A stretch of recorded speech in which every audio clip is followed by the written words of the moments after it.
Bonjour à tous, on commence ce tour de la presse sportive par la victoire importantissime de Tottenham hier soir en Premier League.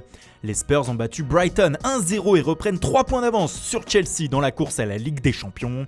Mais que ce fut difficile pour les Londoniens.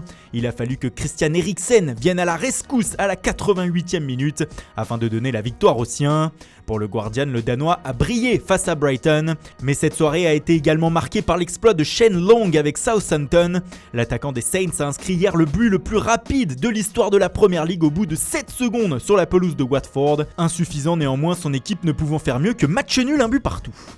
En Espagne, le FC Barcelone a encore gagné hier soir, cette fois sur la pelouse d'Alaves 2-0 et sans Lionel Messi préservé.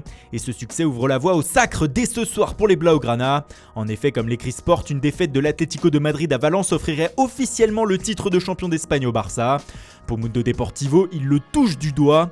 Les Catalans pourraient remporter leur 8e Liga en 11 ans cette semaine. On reste en Espagne où le Real Madrid parle lui beaucoup déjà de Mercato.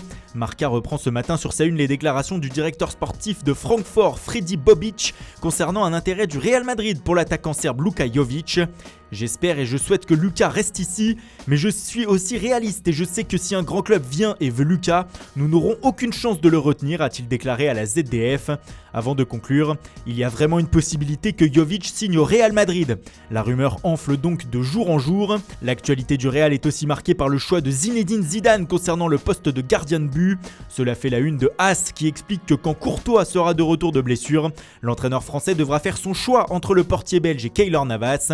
Et cela déterminera la saison prochaine et donc la possibilité de voir partir un des deux au mercato estival. Direction le Portugal désormais où un autre joueur va agiter à coup sûr les prochains mois. Il s'agit de Joao Félix et Record ne se fait plus d'illusions ce matin quant à l'issue du mercato du club lisboète. Ce sera mission impossible pour Benfica de retenir sa pépite cet été.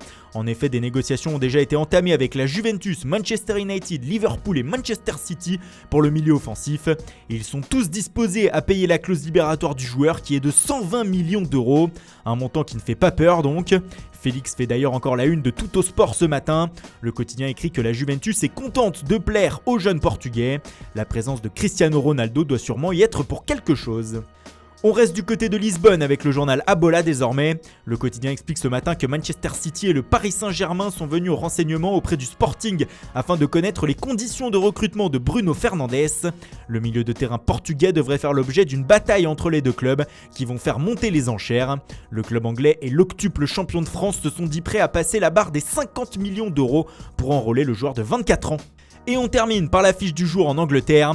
Ce soir, tout Manchester va s'arrêter l'espace de 2 heures pour le derby de la ville entre United et City. Et les enjeux sont multiples pour cette rencontre. Les Red Devils doivent impérativement gagner pour s'accrocher au top 4 et se faire pardonner de la claque reçue à Everton.